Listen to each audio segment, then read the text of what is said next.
Oi.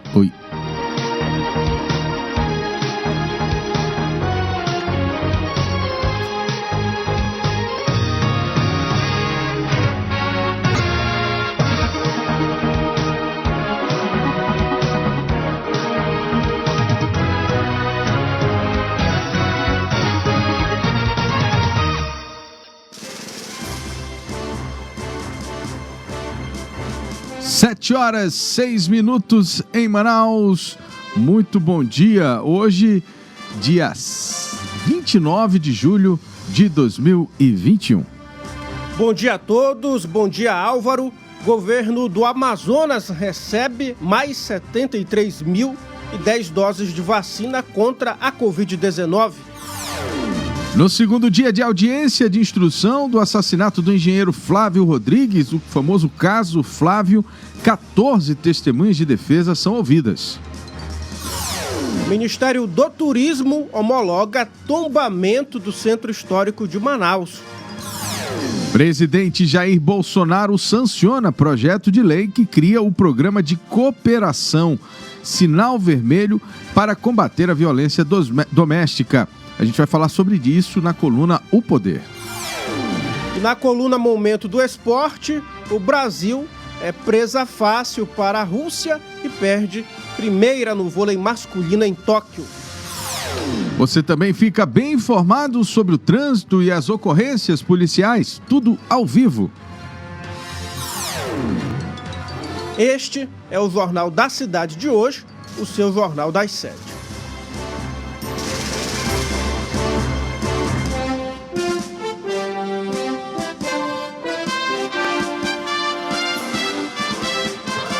As notícias da cidade de Manaus. Polícia, emprego, comunidade. As últimas informações do Brasil e do mundo. Começa agora. Jornal da Cidade. Agora vamos conferir as manchetes dos principais jornais do país. Muito bem, a gente começa com a manchete do jornal Estado de São Paulo, o famoso Estadão. Tóquio 2020, em busca da medalha, Bruno Fratos, estrela da natação, disputa amanhã os 50 metros livre. Endividamento bate recorde e pode colocar retomada em xeque. De cada R$100 recebidos em uma família, 58,50 centavos estão comprometidos, aponta o Banco Central. Centrão mira orçamento e quer recriar o planejamento. Após ganhar a Casa Civil, a disputa de poder agora se concentra na área econômica. A pressão é para recriar o Ministério do Planejamento, que controlaria a Secretaria de Orçamento Federal. E também, Saúde vai testar terceira dose para vacinados com a Coronavac. O Ministério da Saúde fará estudos para avaliar a necessidade de uma terceira dose da vacina em pessoas imunizadas com a Coronavac. E tem aqui ainda, São Paulo antecipa vacina e desafoga o comércio. No calendário de flexibilização do estado de São Paulo, prevê aí que a partir do dia 17 de agosto não haverá mais determinação de horário de funcionamento para estabelecimentos comerciais. Frio faz São Paulo montar abrigos. Sul tem neve. Abrigo montado na estação Pedro II do metrô em São Paulo para acolher sem-tetos. A previsão é de que a madrugada de amanhã seja a mais fria dos últimos anos. No Rio Grande do Sul, até nevou em diversas cidades e as imagens circularam em todo o país. Agora são 7 horas 10 minutos em Manaus. A gente pede para você curtir, compartilhar a nossa transmissão. Você também pode interagir conosco. Coloca aí o nome da localidade de onde você nos acompanha. Agora vamos conferir os destaques do jornal Folha de São Paulo, que traz como manchete principal: SP suspenderá a maioria das restrições em 17 de agosto. Dória prevê que todos os adultos sejam parcialmente vacinados até dia 16. Novo Ministério do Trabalho priorizará a economia digital. Ressurreto por meio de uma medida provisória publicada ontem, o Ministério do Trabalho e Previdência, sob o comando de Onyx Lorenzoni, dará atenção à economia digital, como a regulamentação de prestadores de serviço por aplicativos de celular. E ainda, STF desmente Bolsonaro sobre agir na pandemia. Em mensagem postada ontem em uma rede social, o Supremo reafirmou que a Corte não impediu o governo federal de agir contra a Covid-19. E aqui também, ainda entre os destaques, na capa do jornal, onda de frio intenso pode prejudicar diferentes plantações no país. Álvaro. De São Paulo, vamos a Minas Gerais com o jornal Estado de Minas. A cor do frio. Na estação de temperaturas mais baixas do ano, o colorido especial do ipê rosa, o mais comum em Belo Horizonte, contrasta com o céu sem nuvens e a baixa umidade. Em Minas, a chegada de uma massa de ar polar vai derrubar ainda mais as temperaturas nos próximos dias, como está previsto aí, inclusive aqui para o estado do Amazonas também. Julho consolida trimestre de alívio na Covid-19 em Minas Gerais. Após picos de ocupação nas UTIs em março e de mortes em abril, mês é o que registra índices mais baixos. 59,25% é a queda do número de mortos em Minas em 28 dias deste mês, em relação ao total de óbitos em abril. Tóquio, lágrimas de revolta. O choro da judoca brasileira Maria Portela após ser eliminada devido a uma suposta falta de combatividade. Segundo decisão polêmica da arbitragem, revoltou personalidades do esporte. Substituto do Bolsa Família a caminho. O governo federal prepara medida provisória para criar programa que substituirá o Bolsa Família a partir de novembro. A intenção, afirmou o ministro da Cidadania, João Roma, é fixar o maior valor possível. TCU aprova a concessão de rodovia da morte e também Bolsonaro diz que prova hoje falha nas urnas. Vamos esperar. E tem também aqui, olha, de exaustão a decisão da ginasta norte-americana Simone Biles, de 24 anos, de abandonar a competição em equipe e a individual geral por questões emocionais. Agora, 7h14 em Manaus, vamos conferir os destaques do jornal o Globo. Tóquio 2020, caminho aberto para o ouro. Desistência de Simone Biles amplia as chances de Rebeca Andrade se tornar hoje a primeira ginasta do país a ganhar a prova individual geral. Ela ficou atrás apenas da americana nas eliminatórias. Orçamento apertado, com frio e seca, alimento sobe e pressiona a inflação. Eventos climáticos extremos reduzem a produtividade no campo de 30% a até 45%. E também aqui, ainda entre os destaques, na capa do jornal o Globo, posse de Nogueira ativa a cobiça do Centrão. Com um de seus líderes nomeado, ministro da Casa Civil, o grupo que já controla o Congresso dominará as duas pontas da negociação política. Aliados prevêem maior fluxo na liberação de cargos e emendas pela articulação com o governo facilitada. Álvaro. Vamos agora ao Correio da Bahia. Vamos falar aqui, trazendo aqui, prefeito garante 100% dos adultos vacinados em agosto e sinaliza a volta do carnaval ano que vem. Atropelado pelo tricolor gaúcho, Leão leva chocolate do Grêmio no Barradão e fica mais longe das quartas de finais da Copa do Brasil. Perseguição, tiroteio e medo no campus da Universidade Federal da Bahia.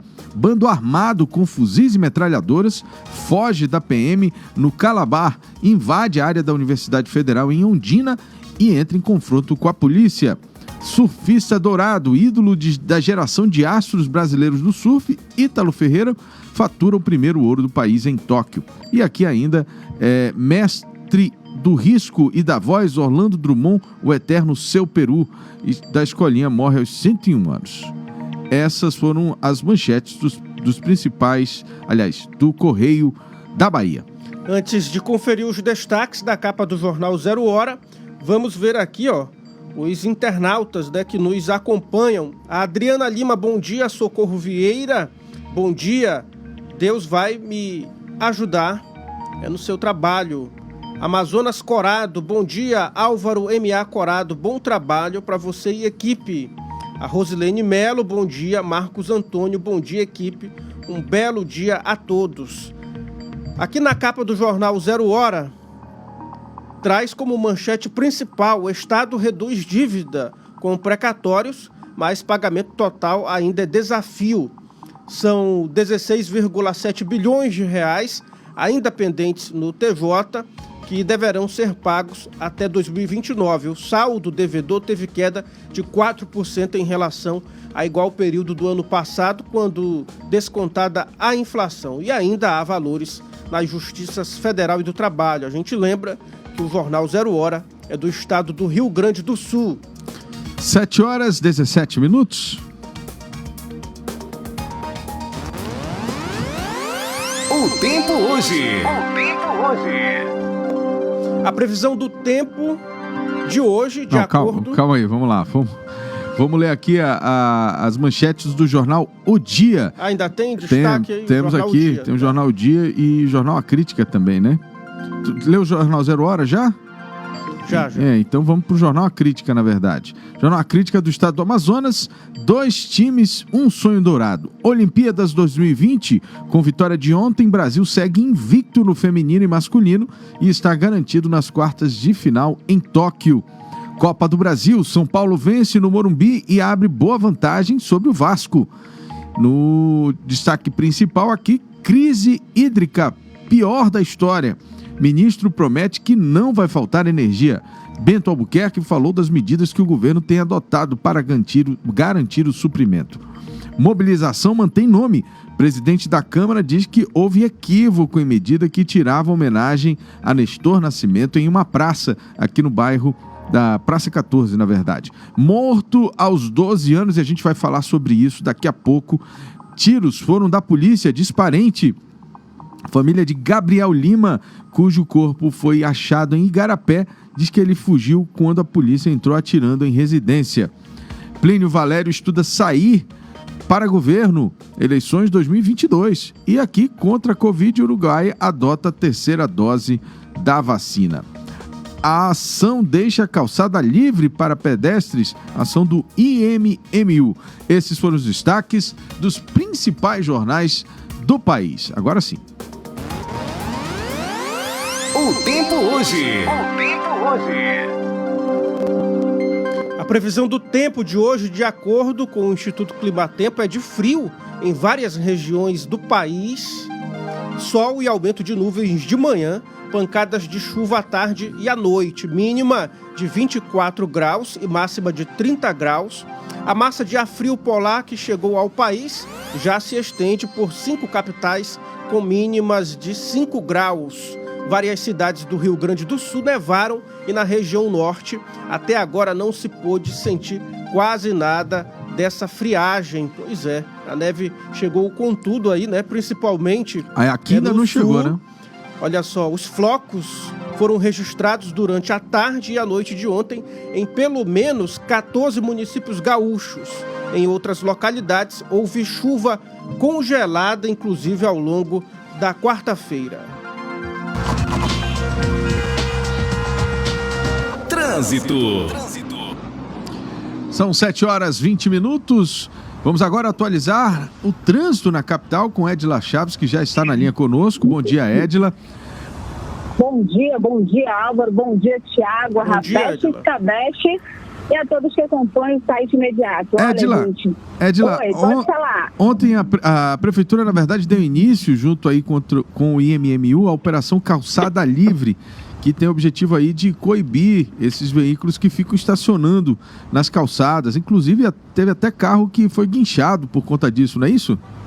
Exatamente, Álvaro, para você ter uma ideia, das ruas João das Pedrosas e da Visconde de Porto Alegre, foram 20 carros autuados. Lembrando que também temos situações ali, gente, em toda a área da Praça 14, que já teria sido alvo dessa operação, isso por denúncias de várias pessoas, né? Mas isso não acontece só ali na Praça 14, não. Vários pontos da cidade estão sendo estudados através do IMMU, né? O diretor de operações, estando em Ventilária, falou que vai se prolongar essa questão dessa operação em vários pontos da cidade, onde a própria população pode estar ajudando, passando a informação a respeito não apenas da questão de motoristas que insistem em estacionar em cima das calçadas, que já é errado, né? Como também aquelas oficinas que costumeiramente pegam as carcaças e deixam nas calçadas, né? Tá certo. Olha, é muito importante a população entender que esse tipo de trabalho, ele é benéfico a todos, né? Não é só uma ação para limpar a questão da cidade e tal, mas tem a questão do trânsito das pessoas. Você veja, uma pessoa andando na rua, na calçada, quando ela vê um objeto ali tomando espaço da calçada, o que ela faz? Ela dá a volta pela rua, por onde estão os carros. Então, ela se coloca em risco, né, diante daquela situação. Então, parece simples, realmente parece muito simples, mas a verdade é que isso causa atropelamento, isso causa um risco, principalmente para a criança que não tem um reflexo tão bom, né? Enfim, idosos que não têm a velocidade necessária, por exemplo, se vier um carro muito rápido para voltar para a calçada. Então, tudo isso, a gente está dando exemplo simples aqui, né? Mas tem, obviamente, a questão da poluição realmente visual que a cidade também precisa combater, né, Edila? E uma forma de assegurar, né, o próprio transeunte, né, gente, o próprio pedestre. E olha, Álvaro, para quem não sabe, vamos tomar cuidado aí, gente. Esse tipo de infração, ela se caracteriza como grave e custa nada mais, nada menos no bolso o valor de R$ 195,23. E não tem essa de não ter os 3 centavos não, viu? Tem que pagar. É isso aí. Edila, o trânsito, tem informações do trânsito agora de manhã? Temos sim, inclusive, Álvaro, nossa senhora, eu saí de casa toda encapada, achando que hoje eu não iria conseguir nem falar direito, né, doida para tomar um chocolate quente, mas não teve friagem, gente. Tem até carro com capa andando pela rua pensando que ia se deparar com essa friagem, viu? Não é brincadeira não, gente, isso aí aconteceu mesmo no momento que estava vindo ali na Estrada do Turismo, onde se inicia literalmente essa questão da friagem em Manaus. Então, ali na área do turismo, no momento que eu vinha passando, tinha uns motoristas, não deu tempo de registrar isso, gente. O motorista diz que colocando lá com a capa no carro e o pessoal bagunçando aí, falando, é o frio que está chegando. Na hora tem que ser estudado. Bom, falando a respeito do trajeto, gente, tem a observação a respeito da Avenida Torquato Tapajós. Sempre tem ali, não entendemos o porquê, apesar de ter agente de trânsito, viu, gente? Na nossa chamada, nós falamos a respeito disso e tinha agente de trânsito ali próximo ao municipal, onde, naquela localidade, gente, é impressionante como o trânsito torna-se lento, chegando a atingir até a extensão mais à frente, já ali mais próximo ao Baratão da Carne. Isso porque quando os motoristas vão passando para aquela área, não sabe isso que dá, gente. Existe uma redução veicular e a partir dali começa algum congestionamento. E pediram para nós alertarmos a respeito da estrada da Avenida das Torres, gente. Estão pedindo ali agente de trânsito. A Avenida das Torres está se tornando um local onde os motoristas achavam que seria realmente para tentar desobstruir o trânsito, estão tendo complicações. Diariamente estamos tendo agora resposta, porque muitas pessoas estão compartilhando o Jornal do Imediato, o Jornal da Manhã do Imediato. Muitas pessoas estão passando à frente que nós estamos às 5, levando a informação. Então, eles acabam por nos mandar mensagens pedindo, né, que nesse momento de trânsito saia esse alerta sobre a Avenida das Torres, viu, Álvaro? Pois é, olha, a gente quer aproveitar que o pessoal que está nos assistindo nesse momento, para que você use agora esse minutinho do seu tempo para clicar aí em compartilhar e enviar né, esse compartilhamento para o seu perfil pessoal, para que outras pessoas, seus amigos, na verdade, nas redes sociais, possam também acompanhar o Jornal da Cidade todas as manhãs, às 7 horas aqui. E também, se você preferir, você pode copiar o link dessa transmissão e compartilhar também no Instagram e em outros meios de comunicação, como o WhatsApp também. Tem muitos grupos de WhatsApp que você participa. É só colocar o link nesses grupos, você já vai estar ajudando a gente a levar o Jornal da Cidade para outros lugares. Bom, Edila, daqui a pouco você volta então com informações de polícia. Trânsito. Agora são 7 horas 27 minutos em Manaus. Vamos falar sobre a Covid-19, Álvaro. O Brasil registrou 1.366 mortes pela doença nas últimas 24 horas, totalizando nessa quarta-feira 553.272 óbitos desde o início da pandemia. Por conta disso, a média móvel de mortes nos últimos 7 dias chegou a 1.086, a menor desde 22 de fevereiro, com 1.055. Em comparação à média de 14 dias atrás, a variação foi de menos 13%, diferente de ontem, que teve aí uma variação um pouco maior, de menos 14%. Sobre os casos confirmados, um total de 19.797.516 foram registrados no último dia. A média móvel nos últimos 7 dias foi de 46.147 por dia, representando uma variação de 8% em relação aos casos registrados na média de 2 semanas atrás, o que indica estabilidade. O Amazonas registrou mais 489 novos casos confirmados da Covid-19, totalizando 415.278 casos confirmados desde o início da pandemia aqui no estado. Nas últimas 24 horas, 7 mortes por Covid-19 foram registrados no Amazonas. 6 em Manaus e uma no município de Manacapuru. Com isso, o número de vidas perdidas chega a 13.508.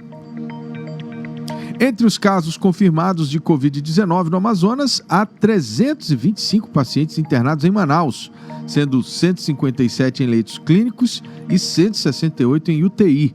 Os dados constam no boletim epidemiológico da Fundação de Vigilância em Saúde do Amazonas. Levantamento junto às secretarias de saúde aponta que 18,65% da população do país já está completamente imunizada. Pois é, a população brasileira, que já está totalmente imunizada contra a Covid-19, chega à marca de 38.493.648 pessoas, o que equivale a 18,65% dos imunizados. De ontem para hoje, um percentual de pouco mais de 0,35% de diferença para mais.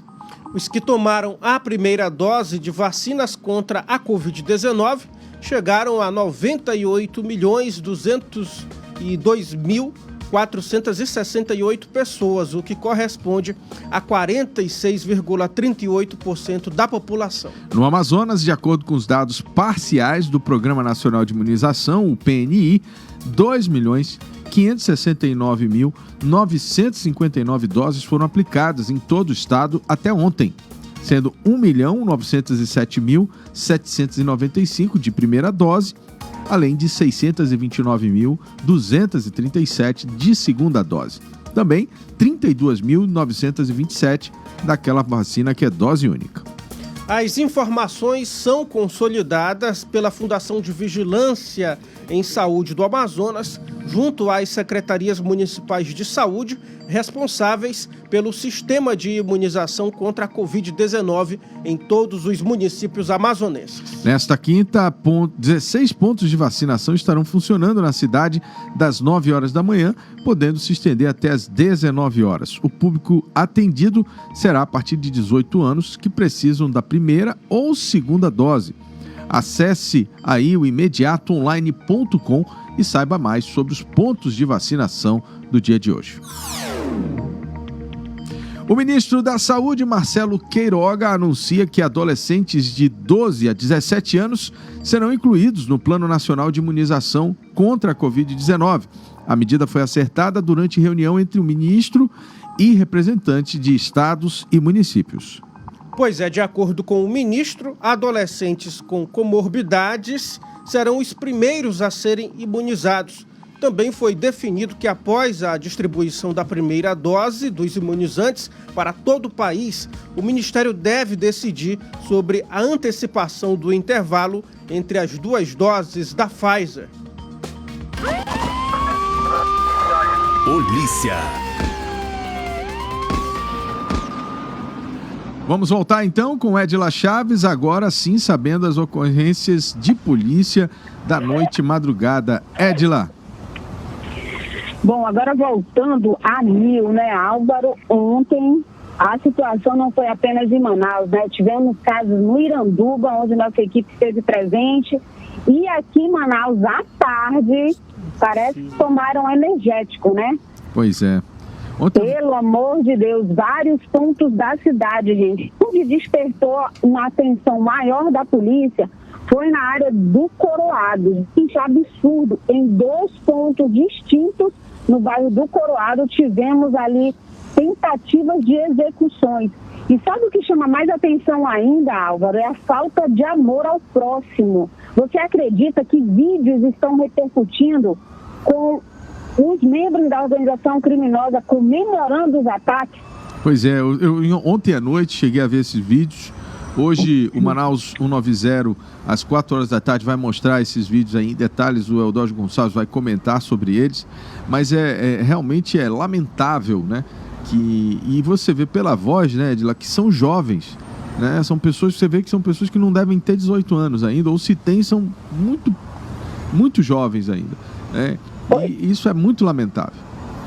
E o que entristece mais ainda, Álvaro, é saber que estes jovens, possivelmente, na infância, brincavam, né, de ladrão e polícia, onde ali acabavam sempre querendo fazer o papel de polícia, mas que agora acabaram por ser cooptados pelo mundo da criminalidade, achando que o que eles fazem está correto, né? Ou seja, tirar a vida de um outro ser e ainda mais tripudiar em cima da família quanto a isso. Álvaro, eu que faço muito esse material de polícia, não é questão de me solidarizar com a criminalidade, mas sim com o ser humano. A gente ainda tem esperança no ser humano, né?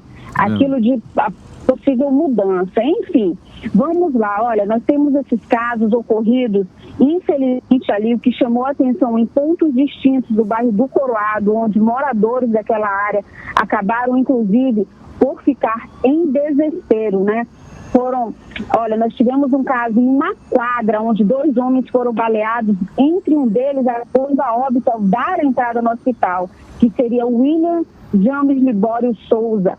Já o Rafael da Silva, o outro atingido, não sabemos o estado de saúde, mas que ele também chegou a ser atendido, e até o momento de ontem, né, onde foi apurado nosso material, ele não teria ido a óbito, mas não sabemos, gente, até porque não vamos dar detalhes também sobre a pessoa, porque de repente há outros causos, né? E temos o caso também do Micael, também ocorrido lá no bairro do Coroado, ali na rua Presidente Médici. Ele, de 30 anos, apenas foi atingido com disparos de arma de fogo.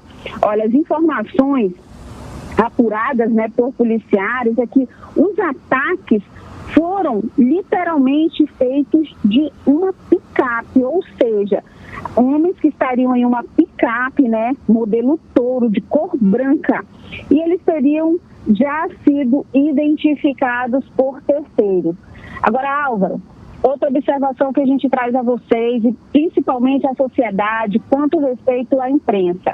Em meados a essas ocorrências, quando nós recebemos informações, várias equipes de imprensa vão ao local, e durante a tarde de ontem, um jornalista fotográfico acabou ali no momento, vendo essa situação do Micael, tentou ainda socorrê-lo e acabou por ser ameaçado, viu? Olha só. Vale ressaltar isso aí. Quando ele viu que uma vida, independente do que outrora havera feito, mas ele quis socorrer por ser humano, acabou indo ali. Foi quando os assassinos acabaram passando e marcando o fotógrafo, né, falando, se tu socorrer, tu já sabe. Ou seja, as pessoas são até ali literalmente resguardadas para não irem socorrer as vítimas. E os casos que nós tivemos também, onde envolve uma família, né, no município de Iranduba, que é a tal família que nós já havíamos relatado, né? Do Cacau Pireira, família... não é isso, Edila? Cacau Pireira? Não, é lá do Iranduba, é a família do Zonsta. Ah, tá. Que faz parte, sim, de organização criminosa que acabou indo para o Cacau Pireira, ocorrendo o caso lá do pequeno Gabriel. Essa situação já está sendo apurada, inclusive o secretário de Segurança pediu uma atenção maior nas investigações quanto a isso, a respeito da questão onde a polícia esteve presente, né, e o pequeno Gabriel, ao tentar fugir, desesperado em meio a tudo aquilo, querendo pedir socorro na casa do avô, acabou se jogando na água e ali então, ao retirar o corpo, foram encontradas marcas de tiros, né? Olha, isso está sob investigação, viu, Álvaro? Eu queria fazer um parêntese aqui, porque o Imediato, ele sempre, desde o início, há quase 5 anos atrás, a gente dá aqui visibilidade para as ações da polícia, de ambas as polícias. E nós temos aqui na mais alta conta, né, o trabalho que a polícia faz em todo o estado do Amazonas.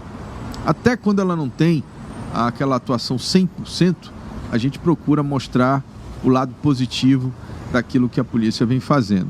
Porque a gente entende que a polícia ela tem o dever nobre e a gente sabe do valor das pessoas que estão dentro das forças de segurança. Mas o caso do pequeno Gabriel, ele é um caso que precisa ser investigado a fundo pelo Ministério Público, precisa ser investigado a fundo por todos os órgãos de controle, né? A gente precisa que deputados, vereadores no município, né, lá possam se debruçar sobre o que aconteceu ali, porque assim, tudo que permeia esse caso está tudo muito estranho. Só para a gente resumir aqui, né, Edila, o que aconteceu, essa família, ela é uma família, era uma mãe com 2 crianças dentro de uma casa, e chegou um grupo de policiais, né, e a gente aqui não vai dar nomes nem nada, mas enfim, chegou um grupo de policiais dizendo que estava cumprindo ali uma espécie de diligência. Entraram na casa sob a suspeita de que aqueles cidadãos que tinham feito aqueles ataques no Iranduba estariam escondidos nessa casa. Muito bem. Quando eles entram nessa casa, isso a gente está narrando aqui, né, Edila, o que a mãe, né, dessas crianças falou para a nossa equipe de reportagem. O material, inclusive, está no site Imediato, na íntegra, lá os vídeos e etc.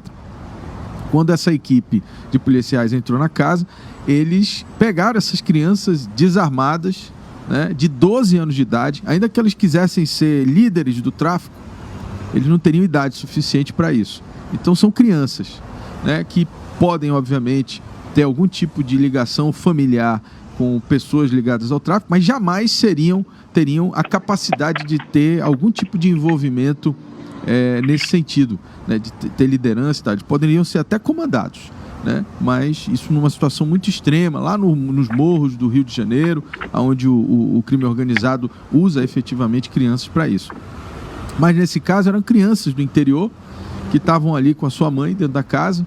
Eu não sei o envolvimento da mãe, e também aqui não nos cabe fazer essa avaliação. Quem vai fazer essa investigação é a polícia. Mas esses policiais entraram sob a tutela do Estado, né, e entraram na casa de uma família. Não sei se tinham mandado judicial, não sei se estavam em flagrante para poder entrar ali dessa forma. E a criança assustada, desarmada, pulou no rio para fugir, segundo a mãe, para nadar até a casa do avô, que era ali próximo. Estou narrando aqui os fatos que a família colocou ontem para a nossa equipe. Eu acho que a Edila vai poder dizer. A família aceitou falar com a gente depois de muita insistência, porque ela não queria, não confiava né, que a versão deles fosse ser colocada, porque são pessoas humildes. Vou repetir, eu não estou aqui defendendo a relação da mãe, não sei qual era a relação da mãe. Estou falando das crianças. Muito bem, essas crianças estavam desarmadas, tá? Não ofereciam perigo algum aos policiais. Só que eles, no susto, e a gente precisa compreender, né, eles correram em direção ao rio, por aquelas casas que ficam metade no asfalto e o fundo da casa dá para o rio, correram e mergulharam. Segundo, e aí vem a questão, segundo a mãe, a família, 1 ou 2 policiais seguiram em direção ao garoto, onde o garoto pulou, e começaram a atirar em direção ao rio. Muito bem, a mãe não viu isso porque ela estava no outro cômodo da casa, mas ela ouviu o barulho, né? E de lá, um dos policiais chegou e disse, eu acho que eu deitei né? Alguma coisa assim, que é um termo, um jargão policial. Muito bem. A ação policial terminou, eles foram embora. Me parece que nessa ação policial eles chegaram a matar o cachorro da família também. Atiraram no cachorro, né? Não se sabe se o cachorro atacou, se não atacou, mas o fato é que eles atiraram no cachorro que a família teria ali na casa. Isso tudo narrado pela família, tá, gente? E aí os policiais foram embora. A mãe, depois disso, depois do ocorrido, deu falta do filho. E o filho não aparecia, tinha sumido e tal. E quando foi no dia seguinte, que foi ontem, né, Edila? No dia seguinte, o corpo foi encontrado, né, debaixo da casa, que é aquela parte, é como se fosse uma palafita, né? É a parte do fundo da casa. Debaixo da casa, da palafita, quando tiraram o corpo da criança, ele tinha várias perfurações por arma de fogo, né? Então, isso precisa ser combatido, porque isso não é conduta de policial preparado, né? O policial preparado, ele mesmo na situação de tensão, ele sabe avaliar, né, se aquela situação oferece um risco a ele, né?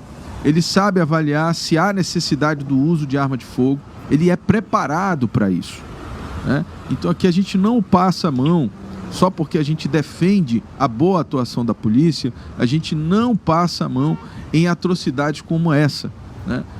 É uma criança de 12 anos que não oferecia nenhum risco a ninguém, né? Ainda que tivesse envolvimento, ainda que fosse um aviãozinho, que a gente não sabe, né? Pelo que me parece era uma criança comum, normal, ele não havia motivos para o uso de arma de fogo ali. Então é preciso se apurar responsabilidades, quem foi que comandou essa operação, quem foi que determinou a ida desses policiais ao município, né? O que eles estavam fazendo ali. Havia ordem judicial para que eles entrassem na casa de um cidadão, porque nesse país ainda tem lei, né, para prever isso aí.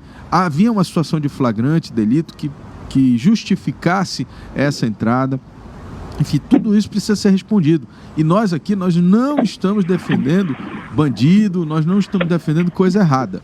A gente não pode defender esse tipo de ação policial que mais parece uma execução, né? E se a gente defender isso, nós vamos abrir a porta para uma situação de exceção nesse estado, em que a gente não vai conseguir controlar. Pessoas vão começar a morrer sob a égide de que a polícia pode fazer o que ela quiser. E não é assim. Eu tenho certeza que tanto na Polícia Militar quanto na Polícia Civil existem homens e pessoas que comandam guarnições, comandam grupos que não compactuam com esse tipo de ação. A polícia, ela está para proteger o cidadão, né? E principalmente, né, para fazer uma avaliação correta quando do uso da arma de fogo.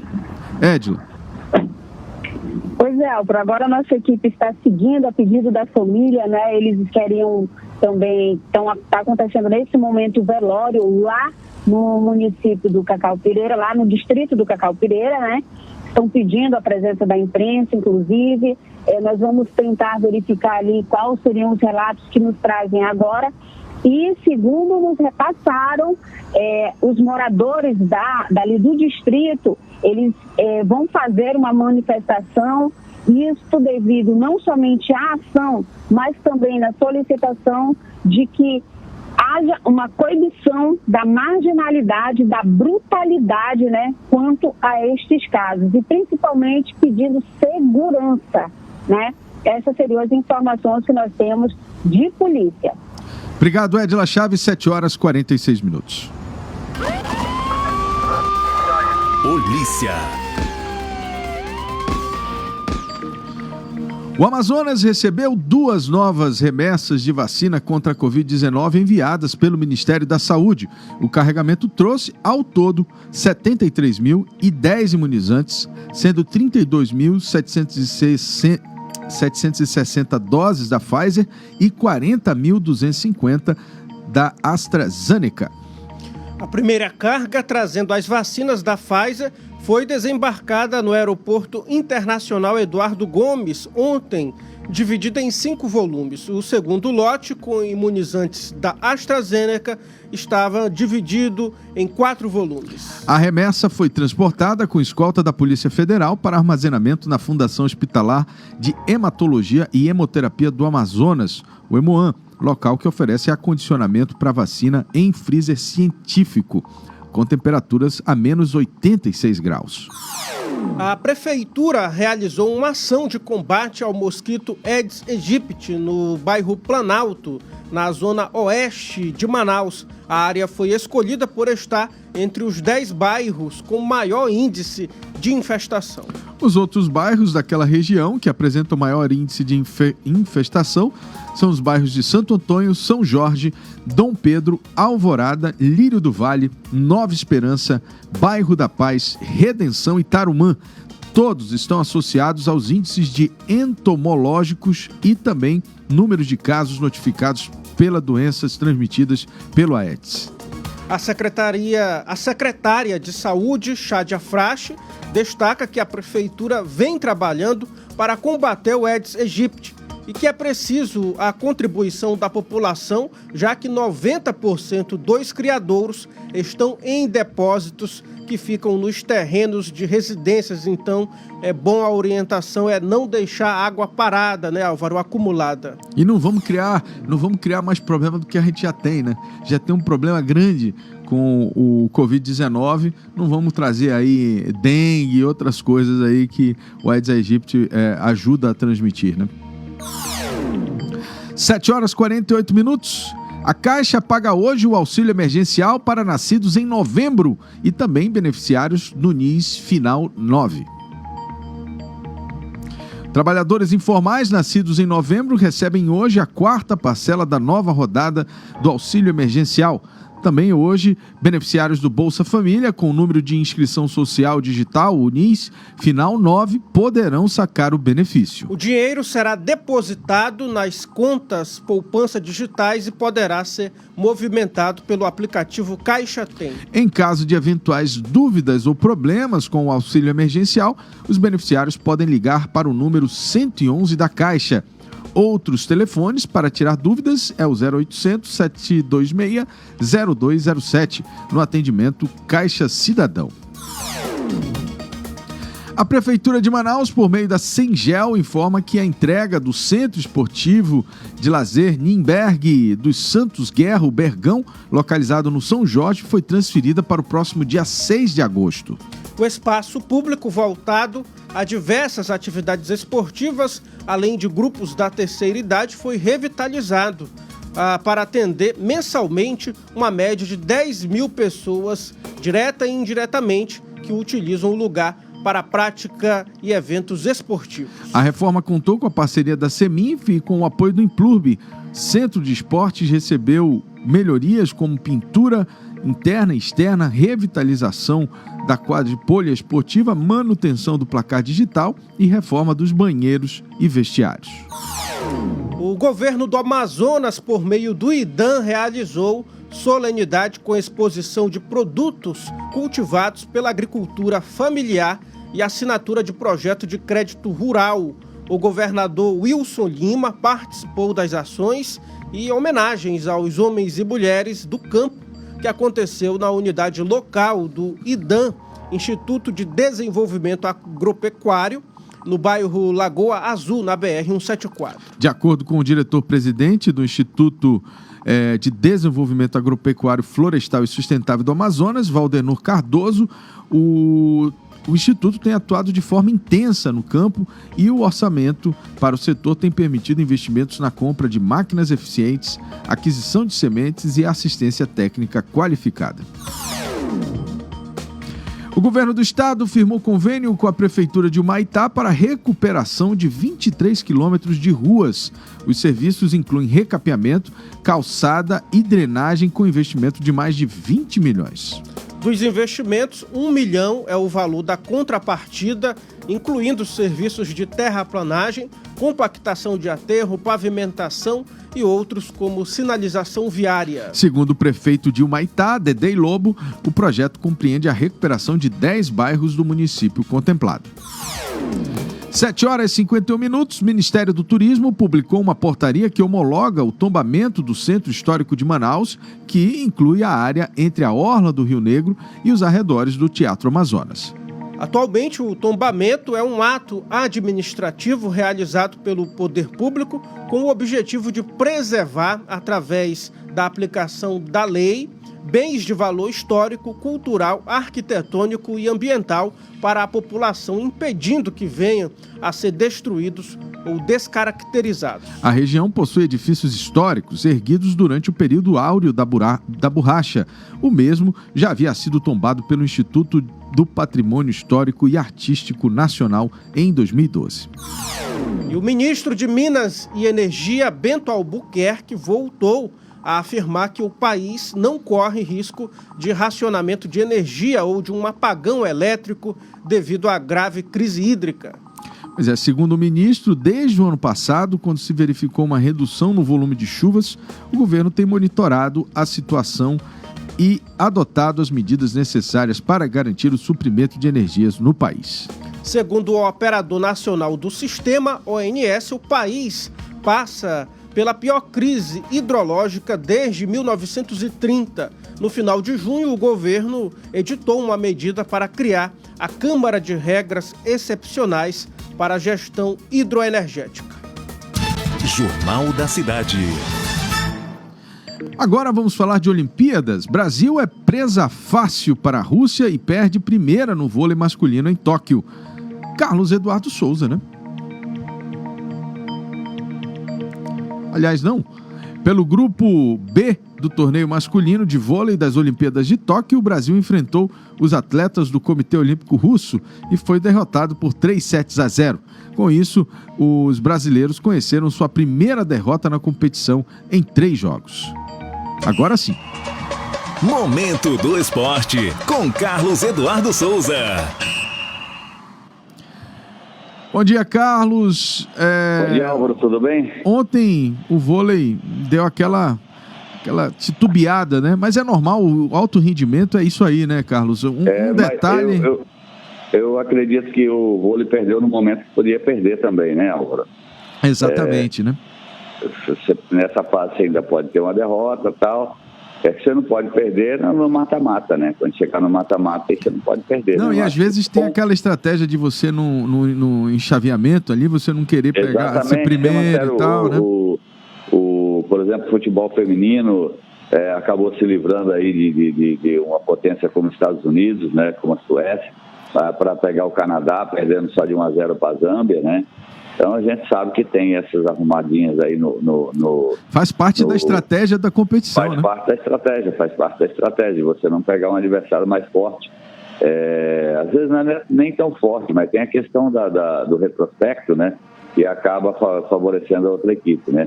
Mas eu acho que o Brasil dando tanto no vôlei. O vôlei feminino está jogando agora. Está jogando, né? Que já está terminando, estava vencendo de 2-0, né? Vencendo a equipe do Japão. Acho que não vai ter problema também contra o Japão. Então é assim, aí depois quando chegar no mata-mata é que o bicho pega, né? E tivemos uma medalha de ouro, aliás, medalha de bronze durante a noite, né, Álvaro? A Mayra Guiar no judô conseguiu uma medalha de bronze, a terceira medalha dela em 3 Olimpíadas, né? Parabéns para a menina, parabéns para o Brasil. Tem 6 medalhas agora, o Brasil. Então é muito importante. Essa da Mayra, eu vou te falar, hein, Carlos, eu não sei se você acompanhou a luta dela anterior. Não acompanhei, mas a luta anterior dela foi no detalhe, rapaz. Olha, ela tinha toda a chance de estar na final, mas realmente ali no Golden Point, né, que eles chamam, que é Isso. Foi no detalhe, não foi um golpe bem arrumado, né? Ela entrou para dar o golpe e eu acho que foi a alemã. A alemã conseguiu reverter ali e aí conseguiu um pontinho e fez a diferença. E assim, era ponto de ouro, né? Não tinha mais tempo. Esses esportes individuais é muito no detalhe, né, Aura? Então é muito complicado, né? Então, Brasil, futebol tem jogo hoje, Carlos? Não? Do Brasil? Não, futebol não tem. Tem valendo medalha aqui a Rebeca Andrade, né? Disputa final individual geral da ginástica, né? Vai ser também agora pela manhã, né? Legal. Aí no Japão, no vôlei feminino, o Brasil vencendo, né? Então acho que aí tem amanhã, né? O Brasil contra o Canadá no futebol feminino. Já é para entrar para disputar medalha, né? Passando esse já começa a disputar medalha, né? Então o Brasil feminino. Aí depois tem o masculino. O masculino pegou o Egito. Eu acho que ficou bom para o Brasil também, pegando o Egito, né? Na próxima fase aí não é nem oitavas, é quartas de final, né? Então o Brasil tem uma grande chance aí. Acho que no futebol feminino, no futebol masculino, vôlei e tal, tudo que eu venho falando, tem condições de chegar e conquistar. E teve uma polêmica, né? Eu acho que não sei se vale a pena falar, né? Eu acho que o atleta, quando vai para a Olimpíada, eu acho que ele deveria dar uma esquecida em redes sociais. Então, da goleira da seleção brasileira, a Bárbara, com um atleta da Paralimpíada, tá? Que não foi, inclusive, para a Olimpíada. Então, é um negócio esquisito, né? Fica chato, né? Tem um bate-boca desnecessário, uma briga desnecessária, num momento tão importante, né? Acaba até desconcentrando a atleta, né? Eu acho que a atleta viu o comentário, poderia deixar para depois das Olimpíadas, aí daria uma resposta àquele famoso tapa com luva de pelica, né? Quem sabe conquistando uma medalha de ouro, né? Exato.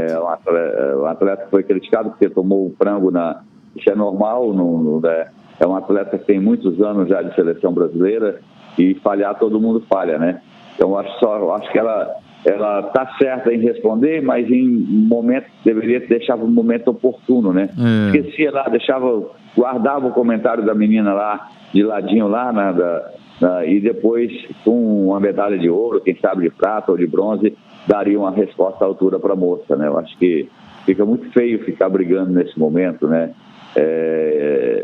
Num momento tão delicado, porque a gente sabe que uma medalha você se perde em questão de segundos, né? Então é muito difícil. Aí tem também essa questão da Simone Biles, né? Dos Estados Unidos desistindo aí, né? A mulher é um fenômeno, né? Que está com problema de depressão e acaba desistindo aí de disputar as finais da ginástica, né? Então é meio complicado, né? Mas eu achei muito decente da parte dela, viu, Carlos? Eu acho muito decente. Eu acho que sim. Uma pessoa, isso só demonstra o quanto ela é campeã na vida também, né? Porque ontem ela deu uma declaração que eu achei muito contundente. Ela disse, antes da minha saúde mental, né? Antes de... com certeza, com certeza. Sim. Se ela não está bem... É aquele negócio, né? Porque você trabalha...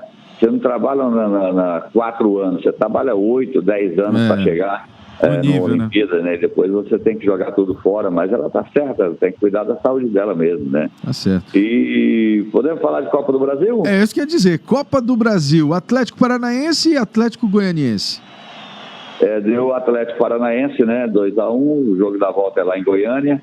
Aí tivemos também a vitória do São Paulo sobre o Vasco, 2-0. Vitória do Atlético Mineiro também. O Atlético venceu deixa eu lembrar aqui, rapaz, que eu estava acompanhando o Atlético Mineiro vencendo. Eu acho que vai chegando aí na reta final. O Santos, né? O Santos goleou a Juazeirense. E a Juazeirense, ela segurou até exatamente 20 minutos do segundo tempo, viu, no 0-0. Mas não aguentou e acabou no segundo tempo tomando 4-0 da equipe do Santos, né? Eu assisti esse jogo também, foi um jogo muito bacana. Atlético Paranaense 2-1 no Atlético, Santos 4-0, São Paulo 2-0, foi o Bahia. Atlético Mineiro venceu o Bahia por 2-0, que esse Hulk está jogando de bola é uma grandeza, viu, Álvaro? Aí hoje tem o Flamengo e o ABC do Natal. E aí? Eu acho que aqui uma teta muito grande aqui do Flamengo, né? E o Fortaleza enfrentando a equipe do CRB. E depois, a semana que vem, na terça, quarta e quinta, nós já vamos ter aí a volta, né, da Copa do Brasil. Tá certo. Carlos Eduardo Souza, muito obrigado. Bom dia, bom trabalho, Álvaro. Bom dia. 8h, 1 minuto em Manaus. Momento do Esporte, com Carlos Eduardo Souza. Um total de 14 testemunhas de defesa foram ouvidas nessa quarta pelo segundo dia de audiência de instrução relativa à ação penal que trata do homicídio do engenheiro Flávio Rodrigues dos Santos, ocorrido em Manaus em setembro de 2019. A audiência realizada no Fórum Enoque Reis, Zona Sul, começou por volta das 10 horas, com o depoimento da primeira testemunha arrolada pela defesa e terminou às 5 da tarde com a 14ª e última do dia. Hoje, 6 peritos e um médico legista serão ouvidos pelo juiz também como testemunhas arroladas pela defesa. Uma testemunha de defesa poderá ser ouvida nesta quinta-feira, tendo em vista que a mesma não compareceu à audiência ontem. Já os réus só serão interrogados na semana que vem. Então, Alejandro Valeico, Paola Valeico, que são enteados do prefeito Arthur Vigílio, filhos da Betinha Valeico, deverão ser ouvidos, então, só na semana que vem. Não será na sexta, porque o advogado de uma das partes não poderá estar presente neste dia, segundo informou ali a nota do Tribunal de Justiça. E olha, Álvaro, dos 5 réus, apenas 2 continuam presos, que é o Eliseu da Paz, que era segurança da prefeitura na época dos fatos, e o amigo dele, Mike Vinícius. Alejandro, Paola e José Edivandro respondem o processo em liberdade. Inclusive, o Alejandro nem tornozeleira eletrônica usa mais. Pois é, estava tomando açaí lá no shopping outro dia. Presidente Jair Bolsonaro sanciona projeto de lei que cria o programa de cooperação Sinal Vermelho para combater a violência doméstica. Com a medida, o governo, o Ministério Público e a Defensoria Pública poderão firmar parcerias com estabelecimentos privados para ajudar a encaminhar denúncias contra os agressores. A ação realizada durante cerimônia no Palácio do Planalto oficializa para todo o país a medida, onde basta somente mostrar um X vermelho na palma da mão, pintado com batom ou caneta, para o atendente entender que trata-se de uma denúncia, para que assim a polícia seja acionada. Lira diz que reforma e PEC do voto impresso serão prioridades agora no segundo semestre. O presidente da Câmara dos Deputados, Arthur Lira, diz que a análise das propostas de reforma tributária e administrativa, a privatização dos Correios e a reforma do sistema eleitoral estão entre as prioridades de votação da Casa após o recesso parlamentar previsto aí para o dia 2 de agosto. Como prioridade para o segundo semestre, Lira disse que na volta do recesso já está tudo certo para a votação da primeira etapa da reforma tributária, a que define as novas regras do imposto de renda. Sobre isso e muito mais a gente vai falar agora com o Bruno Mazieri, na coluna O Poder. Opoder.com, com Bruno Mazieri. Muito bom dia, Bruno. Bom dia, Álvaro. Bom dia, Thiago. Bom dia a você que nos acompanha nesta quinta-feira. Antes da gente conversar, eu estou à espera desse frio, né, que o país inteiro está sentindo, menos o Amazonas. Pois só aqui no estúdio, né? Tá um friozinho aqui, né? Aqui tem 16 onde graus. eu tô também, mas quando a gente bota a cara fora, é um calor insuportável. Com certeza, chegou com tudo. Tá chegando com tudo o verão, né? É verdade. Tá chegando com tudo. Bruno, ontem o Supremo Tribunal Federal reagiu a uma declaração do presidente Jair Bolsonaro, onde ele diz que o Supremo sempre deu mais poderes para governadores e prefeitos do que para ele. No caso, em relação à Covid-19, né? Essa declaração. Álvaro, a gente sempre tem conversado sobre isso, sobre até que ponto, né, um poder pode interferir na decisão do outro. E daí que, pelo menos no estado do Amazonas, a gente viu por diversas vezes, muitas vezes, o judiciário tentando intervir no executivo e muitas vezes proibindo e determinando que o legislativo não se intrometesse no executivo para manter aí a limitação de cada um. E isso, essa é uma das queixas do presidente Jair Bolsonaro com relação a pandemia do novo coronavírus, porque ele alegava que ele não poderia determinar decisões ou alguns protocolos, porque os governadores e prefeitos seguiam a tendência do STF de que eles teriam livre-arbítrio para conduzir a pandemia do jeito que bem entendesse. E isso é fato, né? Mas isso é fato, né, Bruno? Isso aí o Supremo decidiu que os decretos, né, de uso de máscara, fechamento, lockdown, teriam responsabilidade dos governadores e prefeitos e que não deveriam partir ali de orientação do governo federal. Isso é fato. Sim, né? A gente não, sim, é um fato. Né? Não tem como... E aí que o presidente sempre reclamava disso, né? E ontem o STF veio dizer, por meio de um vídeo que foi para as redes sociais, como fake news, inclusive, dizendo que o presidente espalhava fake news, que o governo federal sempre teve autonomia para agir como bem entendesse. O que eu entendo disso tudo, verdade, Álvaro, né? é que assim, existem muitas particularidades. O Amazonas, por exemplo, foi muito diferente do resto do país.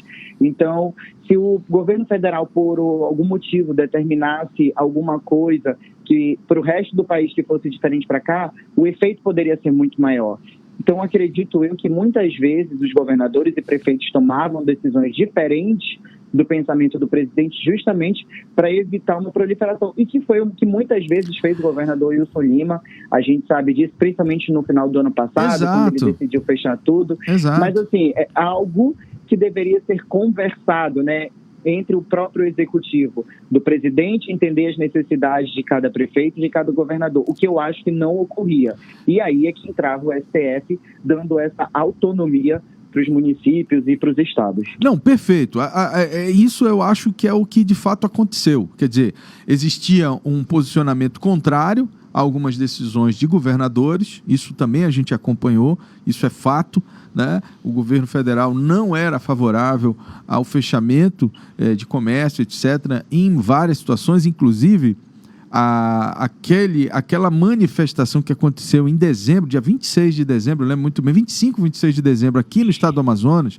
Isso, que colocaram fogo, né? Botaram fogo na cidade e tal. Foi patrocinada por pessoas da direita, né? Então tem declarações da época, etc. e tudo, pessoas que queriam criar uma situação de combate àquela decisão do governador, né? Isso é fato também, a gente não tem como fugir disso, porque isso foi o que aconteceu.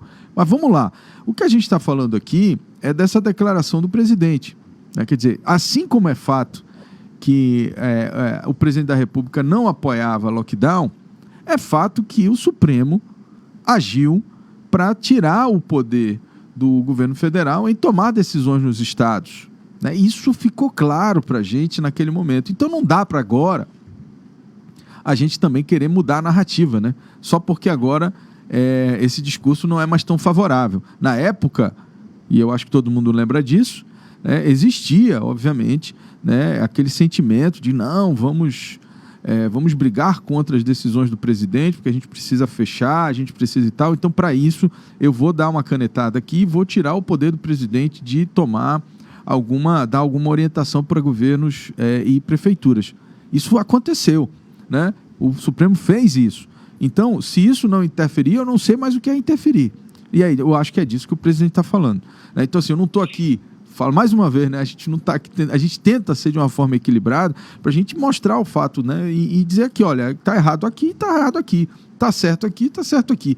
O que aconteceu foi que o Bolsonaro era efetivamente contra o lockdown, isso é claro, era contra uma série de coisas, né? Uso de máscara, aquela coisa toda. Isso também é fato. E que o STF interviu nesse sentido, né? Exatamente. De contra as decisões dele, dar autonomia para os estados e municípios fazer o que bem entendessem. Exato. Para preservar aí a população de uma forma geral. O que está acontecendo, sabe, Bruno? O que me parece o sentimento que eu tenho é aquela coisa, quando desagrada a opinião pública, todos os lados, ninguém quer assumir o que fez. Sem dúvida. Né? Quando você vê o caso agora do Cotão, né?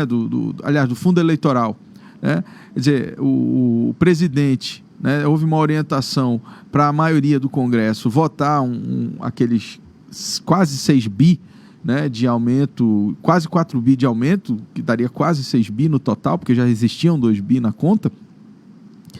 Todo mundo da base do presidente votou, e o presidente no dia seguinte estava dizendo que a culpa era de quem conduziu a sessão, né? Quer dizer, também é demais, né? Não é bem assim que a coisa funciona, né? O Congresso ele vota pela sua maioria. E se a base do governo votou, é porque o governo orientou para votar. Fato. Sem dúvida. Não tem como tirar Ninguém isso. tomou uma decisão sozinho, né? É sempre em conjunto. E aí, só quando deu o problema, o governo foi lá querendo tirar o seu da reta. E agora me parece que o Supremo está querendo tirar o da reta também por algum motivo, né? Diz, olha, nós não interferimos, né? Se acontecer algum problema, você sempre teve autonomia. Mas, na verdade, não foi assim, né? Existiram decisões que mudaram substancialmente o rumo da prosa. Se foi benéfico ou não, eu não sei. Não sou especialista para avaliar. Mas que houve uma mudança no rumo da prosa, houve, né, Bruno? Isso aí é fato. Houve, e aí parece assim que a batata esquenta, né? E cada um fica jogando para o outro para ver aí na mão de quem que ela vai explodir. Eu acho que a gente, pelo menos os políticos, precisam começar a assumir os seus atos e não tentar empurrar para o outro as decisões e opiniões que são tomadas nos bastidores, né, Álvaro? Então, acredito que seria muito mais ético da parte de todos que assumissem suas orientações e suas decisões políticas perante a sociedade e não ficasse nesse empurra, e a gente não sabe que fim vai dar isso tudo. Quer dizer, a gente já sabe como é que vai acontecer, né? Mas, na verdade, isso tudo poderia ser evitado assumindo seus erros e assumindo seus acertos, enfim, suas opiniões e suas decisões. O problema é que quando se aproxima do processo eleitoral, ninguém quer perder voto. E como o Brasil está dividido, né, o que o político tem que entender é que ele não vai agradar a todos. O Brasil está dividido. Você vai agradar um lado e vai desagradar o outro. Faça o que você fizer. Essa é a verdade, né? Se você entrar agora, se a gente pegar esse vídeo que a gente está fazendo aqui, desse comentário, como nós estamos comentando aqui alguma coisa que pode, digamos assim, falar negativamente das ações do Bolsonaro, vai ter bolsonarista que vai criticar a gente. E vai ter uma outra turma que vai entender que a gente está criticando as ações que foram ali alinhadas com o sentimento e a vontade da esquerda, né? E vão dizer que a gente é bolsonarista. Tá entendendo? Então, assim, esse é o país dividido. É um país que perdeu sua capacidade de analisar as coisas de forma... E de querer ouvir, né, Álvaro? Acho que a partir do momento que a gente já fala, a primeira frase já é o suficiente para fazer uma opinião, um juízo de valor, e as coisas não estão bem assim. Muito bem, olha, vamos entrar aqui no tema Manaus, Amazonas. A secretária de Administração e Gestão do Amazonas, Inês Simonetti, deixará a SEAD para acompanhar o marido que disputa a presidência nacional da OAB. Houve uma espécie de sugestão de que ela estaria saindo, né, Bruno, por suposto desentendimento. Não é nada disso, né, Bruno? Não é nada disso. É bom a gente sempre esclarecer que esses tipos de factoides, a gente sempre deve procurar veículos de comunicação que trabalhem de forma séria e correta e que vão na fonte buscar a informação. E foi o que o site O Poder fez. Entrou em contato com ainda a secretária de Administração e Gestão do Amazonas, a Inês Simonetti, que explicou que não tem nenhum tipo de problema com o governo do estado, nenhum tipo de insatisfação ou desentendimento. O que acontece é que o marido dela, né, o José Alberto Ribeiro Simonetti, vai tentar aí a presidência da Ordem dos Advogados do Brasil Nacional e então vai para Brasília fazer sua campanha e ela, como esposa, decidiu acompanhá-lo. É um projeto antigo da família e ela só vai sair da SEAD por esse único projeto, que é uma questão familiar, sem desentendimento com o governador Wilson Lima, sem desentendimento com qualquer outra pessoa relacionada ao governo do estado do Amazonas. Bom, muito claro, né? Ontem circulou uma informação de que o governo iria fazer mudanças, 3, 4, 5 secretarias, mas o que é fato é esse, né, da SEAD, deve acontecer efetivamente uma mudança e tem aí em vistas, está se comentando no bastidor uma outra mudança, mas que a gente também não vai revelar ainda, né, até porque a gente tem responsabilidade, estamos trabalhando e apurando a informação, mas realmente o governo deverá fazer modificações aí na sua estrutura. Bruno Mazieri, muito obrigado, meu amigo. Obrigado, Álvaro, obrigado, Thiago, e até amanhã, se Deus quiser. Até amanhã. 8h15. Bruno Mazieri.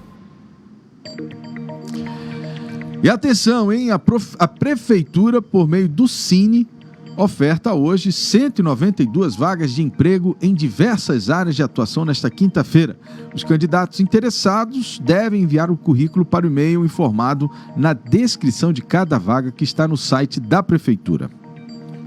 Entre as vagas estão disponíveis para os cargos de costureiro de máquina reta, lanterneiro automotivo e mecânico automotivo. No currículo, os dados devem estar atualizados, além de informações sobre o tempo de experiência. O candidato ainda precisa validar a carteira digital e previdência social no aplicativo Carteira de Trabalho Digital por meio do site. Olha só, www.gov.br/trabalho.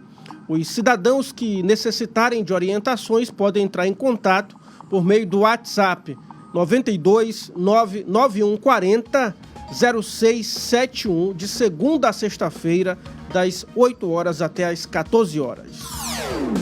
Agora vamos trazer as informações de ofertas especiais que estão no site Busca Preço da Cefaz. Hoje vamos falar sobre a média no valor do óleo de soja, aquele óleo de cozinha, né, de 900 ml. De acordo com o site Busca Preço, o menor preço é de R$ 7,35 em um mercadinho no bairro Compensa. O mesmo produto está com preço máximo de R$ 7,95 em outro mercadinho no mesmo bairro. Portanto, é bom ficar atento na hora de economizar. Geralmente, um óleo de cozinha custa R$ 10 em mercados grandes.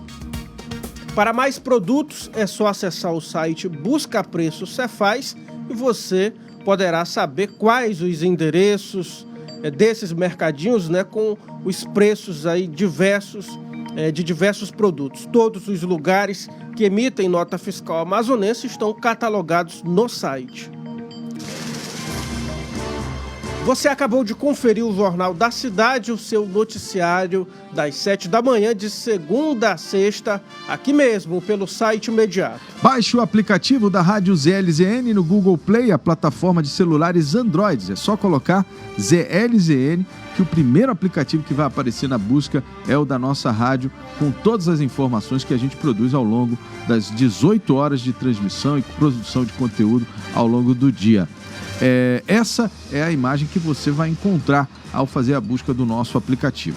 Não deixe também de acompanhar a programação do site Imediato ao longo de todo o dia. Às 11 horas temos o Imediato e o Povo, o programa de comunidade, e que a gente desde já deixa à sua disposição o número do Imediato e o Povo, caso você queira que a nossa equipe de reportagem vá no seu bairro, na sua rua, na sua comunidade, mostrar o que está acontecendo por aí.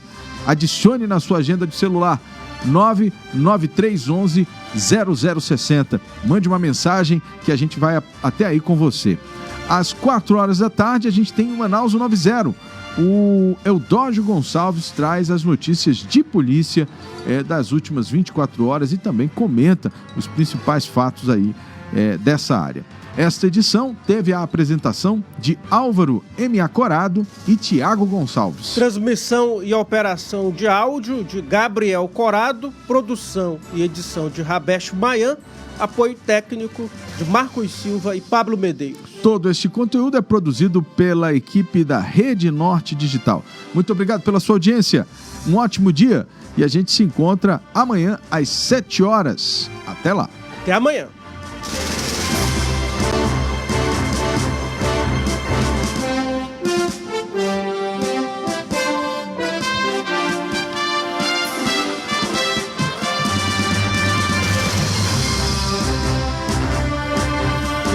Time Produções.